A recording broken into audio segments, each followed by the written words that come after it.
Next நேயர்களுக்கு வணக்கம். நான் டாக்டர் தீபா அருளாளன். இன்றைக்கி நம்ம என்ன டாபிக் பற்றி டிஸ்கஸ் பண்ண போகிறோம் அப்படின்னா, கும்பத்தில் 4 கிரகங்கள். அதே மாதிரி பார்த்திங்கன்னா மீனத்தில் சுக்கிர பகவான் உச்சம் பெற்று அமர்றார். இந்த 5 கிரகங்களும் கண்டிப்பாக 12 ராசிகளோட வாழ்க்கையிலையும் ஒரு விதமான இம்பேக்டை ஏற்படுத்த தான் போகுது. நிறைய ராசிகளுக்கு நல்ல இம்பேக்ட் அப்படின்றத ஏற்படுத்த தான் போகுது. நல்ல இம்பேக்ட்னா எப்படிம்மா, நாங்கள் பெரிய ஆள் ஆகிடுவோமா, சட்டுன்னு பெரிய ஆள் ஆகிடுவோமா அப்படின்னு கேட்டால், அப்படி அந்த அளவுக்கு நம்ம சினிமாலாம் பார்ப்போம் பார்த்தீங்களா, ஒரே பாட்டில் பெரிய ஆள் ஆகிடுவாங்க. அந்த மாதிரியெல்லாம் எதிர்பார்க்கக்கூடாது. பட் இருந்தாலும் ஒரு சிலருக்கு இவ்வளோ நல்ல இம்பேக்ட், ஒரு சிலருக்கு இவ்வளோ நல்ல இம்பேக்ட், ஒரு சிலருக்கு இவ்வளோ நல்ல இம்பேக்ட் கண்டிப்பாக வரதான் போகுது. உங்கள் ராசிக்கு என்னென்ன மாதிரி நல்ல இம்பேக்ட் வரப்போகுது. நல்ல இம்பேக்ட் வருது அப்படின்னாலும் சில விஷயங்களில் நம்ம உஷாராக இருக்கணும். அந்த நல்லதை முழுசும் அனுபவிக்கிறதுக்கு அந்த மாதிரி எந்தெந்த விஷயங்களில் நீங்கள் உஷாராக இருக்கணும். நேரத்தை வீண் பண்ணாமல் சட்டுன்னு உங்களுக்கான பலனை பார்த்துடலாம் வாங்க. சிம்ம ராசி அன்பர்கள், உங்களுக்கு கும்பத்தில் 4 கிரகங்கள் சேர்க்கை. கும்பம் உங்களுக்கு என்ன பாவம்? 7ஆம் பாவம், களத்திரஸ்தானம், உங்களோட லைஃப் பார்ட்னரை குறிக்கக்கூடிய பாவம். நீங்கள் பிஸ்னஸ் செய்கிறீங்க அப்படின்னா உங்களோட பிஸ்னஸ் பார்ட்னரையும் குறிக்கக்கூடிய பாவம். இந்த பாவத்தில் ஒரு கிரகம் இருக்குது அப்படின்னாலே நம்மளோட லைஃப் பார்ட்னரோட பிஹேவியரும் நம்மளோட பிஹேவியரும் பெருசாக ஒத்து வராது. இதில் நிறைய அட்ஜஸ்ட் பண்ணுற மாதிரி இருக்கும். இதில் 4 கிரகங்கள் இருக்காங்க. முதல்ல முக்கியமாக பார்த்திங்கன்னா ராகு பகவான் இருக்கார்.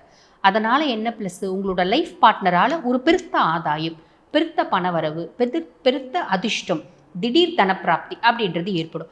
அடையாமா நீங்கள் வேறு, எங்கள் லைஃப் பார்ட்னரே பார்த்திங்கன்னா ஒன்றும் படிக்கலை, சும்மா சாப்பிட்டுட்டு சும்மா வெட்டியாக உட்காந்துட்டுருக்கு அப்படின்னு சொல்கிறீங்களா? பொதுவாக பாருங்கள், நீங்கள் ஆண்களாக இருக்கீங்க அப்படின்னா பெண்கள் வெட்டியாக இருக்கிறது இல்லை அப்படி நீங்கள் நினைக்கிறீங்க அப்படின்னா நான் சொல்கிறேன்.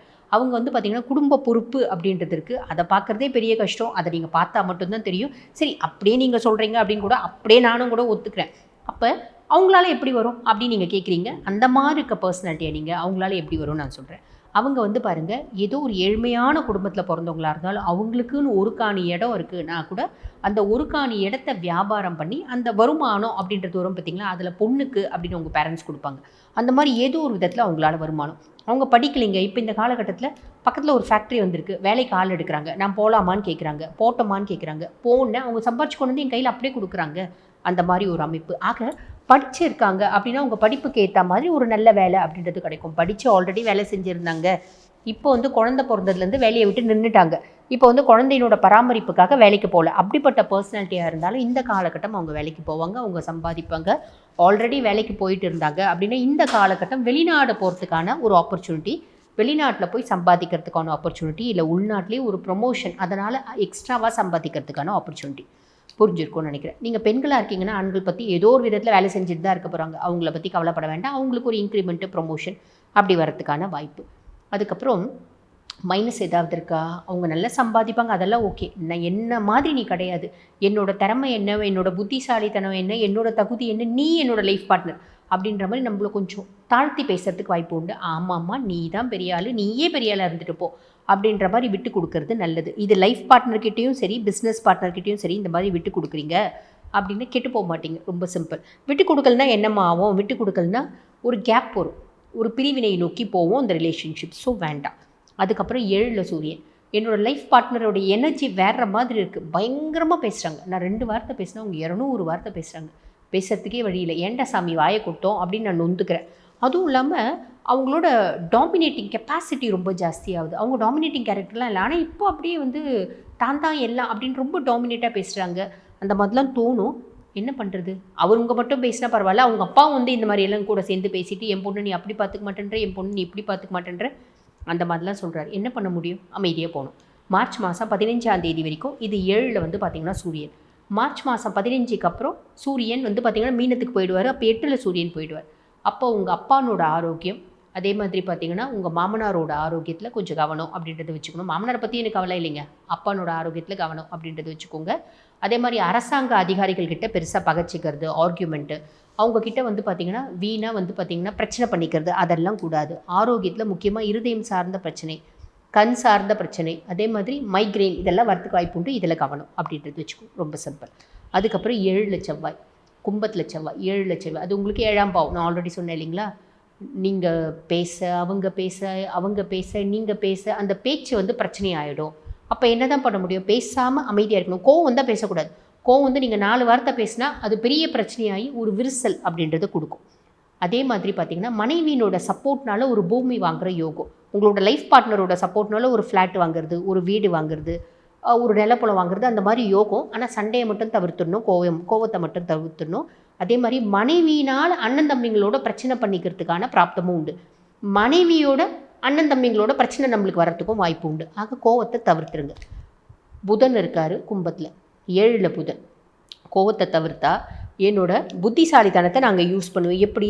என் மனைவியினோட ஒரு நெகட்டிவ் என்ன, அதாவது அவங்களோட வீக்னஸ் என்ன, நெகட்டிவ் அப்படின்றத விட வீக்னஸ் என்ன அப்படின்னு பார்த்துப்பேன். அந்த வீக்னஸை வச்சு அவங்க நல்லா இருக்குன்னு சொன்னால் அவங்க ரொம்ப சந்தோஷமாகிடுவாங்க.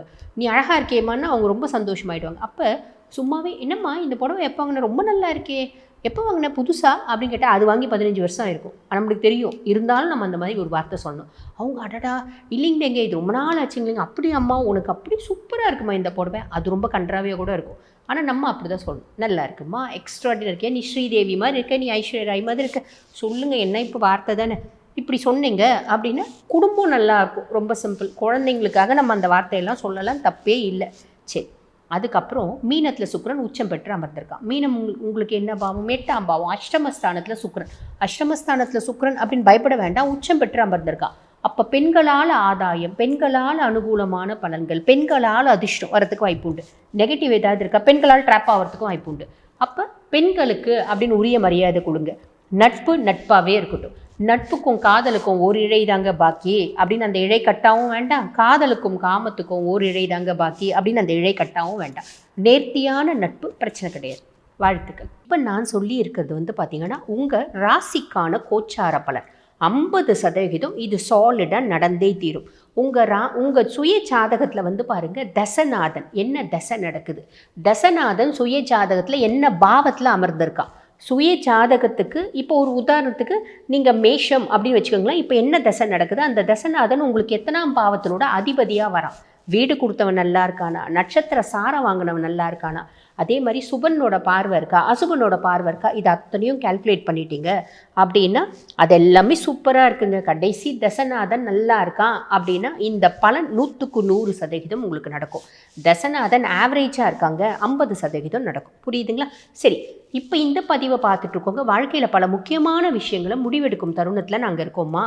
வீடு கட்டலான் இருக்கோம், பிள்ளைங்களுக்கு ரொம்ப வயசாச்சு, திருமணம் கைகூடி வரவே இல்லை, திருமணம் நடக்குமா அப்படின்னு தெரிஞ்சுக்கணும்னு ஆசைப்படுறோம். வெளிநாட்டுக்கு வேலைக்கு போகலான்னு பிளான் பண்ணுறோம், போகலாமா வேணாமா, ஆல்ரெடி ஒரு முறை போயிட்டு திரும்பி வந்துட்டோம், அங்கே எங்களால் வேலை செய்ய முடியல.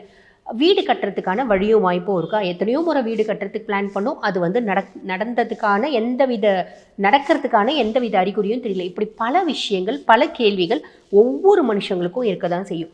அந்த மாதிரி உங்களோட பல கேள்விகளுக்கு தீர்வு எது அப்படின்னா உங்கள் சுய ஜாதகம். உங்கள் சுய ஜாதகத்தை பார்க்கணும், ஒரு டீட்டெயில்டு அனாலிசிஸ் பண்ணிக்கணும் அப்படின்னு விருப்பப்பட்டீங்க, என்கிட்ட பார்க்கணும் அப்படின்னு விருப்பப்பட்டீங்கன்னா நான் பேசிகிட்டு இருக்கும்போது என்னோடய வாட்ஸ்அப் நம்பர் கொடுத்துருப்பாங்க. அந்த வாட்ஸ்அப் நம்பருக்கு கால் பண்ணி அப்பாயின்மெண்ட் ஃபிக்ஸ் பண்ணி என்கிட்ட பேசிக்கலாம். தேங்க்யூ.